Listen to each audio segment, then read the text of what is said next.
Assalamualaikum warahmatullahi wabarakatuh. Hello everyone. Hai Sheris. Kali ini aku bikin yang manis-manis.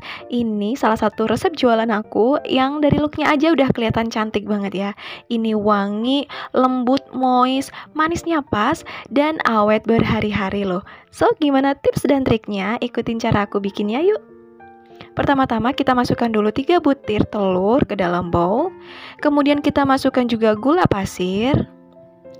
Kemudian ovalet, SP ataupun TBM, dan ini akan kita mixer sampai nanti mengembang, putih, kental, berjejak.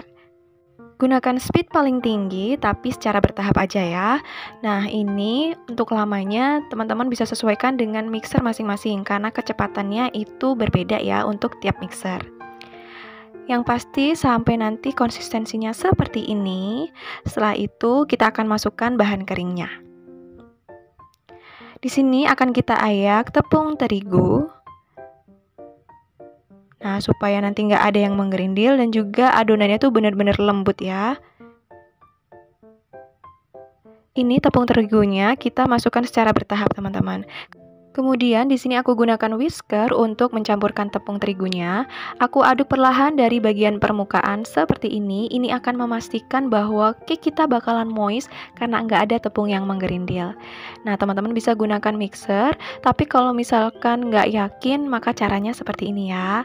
Nggak perlu terlalu lama karena kita nggak mau adonannya turun. Kemudian kita masukkan lagi tepung terigu, kita ayak dulu. Dan kita akan lakukan proses yang sama ya, diaduk perlahan menggunakan whisker dari bagian permukaan. Nah, seperti ini. Kemudian kita ayak juga di sini tepung maizena. Ini yang akan membuat tekstur dari cake kita itu benar-benar moist. Aduk perlahan kembali menggunakan whisker, jangan terlalu cepat supaya adonannya nggak turun. Dan kalau sudah tercampur rata, kita masukkan santan instan untuk mereknya disesuaikan selera teman-teman aja ya. Kemudian kita masukkan juga minyak goreng, ini yang akan membuat cake kita jadi beneran moist. Setelah itu kita aduk perlahan menggunakan whisker dari bagian permukaan, seperti ini. Dan sekarang kita ganti menggunakan spatula ya. Ini akan kita gunakan teknik aduk balik supaya benar-benar tidak ada larutan dari santan ataupun minyak yang dia itu belum tercampur merata. Karena kalau misalkan tidak tercampur rata, nanti pasti cake kita bakalan bantat. Kalau sudah, untuk adonan ini kita bagi jadi dua seperti ini, sama rata, sama beratnya. Kemudian satu bagian akan kita tambahkan dengan pasta taro atau talas. Dan ini kita aduk sampai semuanya tercampur merata. Ini aromanya Masya Allah enak banget, talas banget ya. Warnanya juga cantik. Nah, seperti ini. Kalau sudah, ini bisa kita masukkan ke dalam loyang. Nah, untuk loyangnya kita olesi dulu menggunakan minyak, kemudian kita beri baking paper seperti ini. Kalau sudah, kita tuangkan aja untuk adonan yang rasa taro atau rasa talas ini ya. Semuanya jangan sampai ada yang tersisa supaya nggak mubazir. Tinggal kita ratakan aja. Nah, seperti ini. Kemudian untuk memastikan tidak ada udara yang terperangkap dalam adonan, kita gunakan tusuk gigi seperti ini buat alur supaya nanti benar-benar cake kita itu moist, lembut, dan dia tuh nggak ada bopeng-bopeng lubang-lubang udara ya. Jadi dia beneran pori-porinya tuh kecil. Setelah itu ini tinggal kita kukus aja ke dalam kukusan yang sudah dipanaskan sebelumnya. Pastikan sudah benar-benar mendidih. Gunakan api yang kecil aja, kita kukus selama 15 menit. Setelah itu kita masukkan adonan putih. Ini sudah aku bagi dulu menjadi 3 bagian ya. Karena nanti aku kan mau bikin layer nih. Seperti ini teman-teman. Kalau sudah, kemudian ini adonan putihnya kita kukus selama 8 menit. Seperti ini tuh, cantik ya. Kemudian baru kita beri taburan coklat bubuk. Ini yang akan bikin motif lapis coklatnya yang pasti itu cantik banget. Kita kukus selama 2 menit dan kita tuangkan lagi adonan putihnya. Lakukan proses ini sampai semuanya selesai dan adonannya habis ya.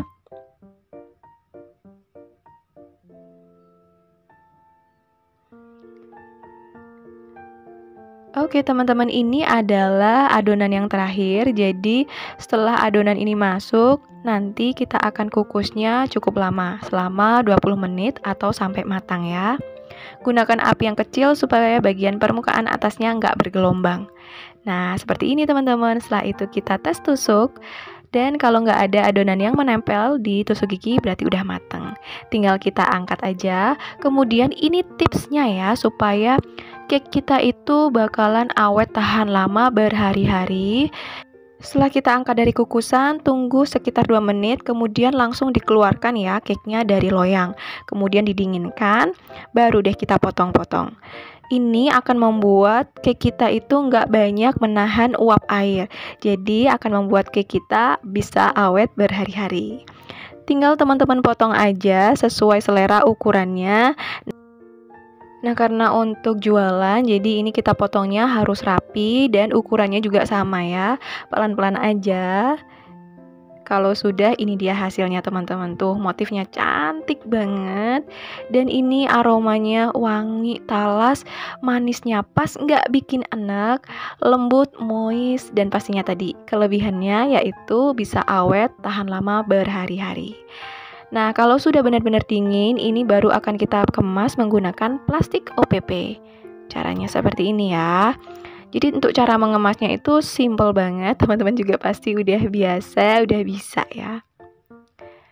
Nah, kalau sudah kita berikan stiker supaya makin cantik dan memberikan nilai jual yang lebih tinggi. So, ini dia hasilnya cake kita yang cantik banget, nggak diragukan lagi, dan lembut, moist, wangi. Ini cocok banget kalau misalkan kita jadikan isian snack box atau dijadikan oleh-oleh ataupun hantaran, yakin deh pasti bakalan semua orang suka. Nah, ini dia hasilnya teman-teman, bisa coba ya. Semoga suka dan semoga ini video bermanfaat. Terima kasih banyak udah like, comment, share, and subscribe. Ini recommended banget, teman-teman harus coba ya, segimana moistnya. So, terima kasih banyak sudah nonton video ini sampai habis. Mohon maaf apabila ada salah-salah kata.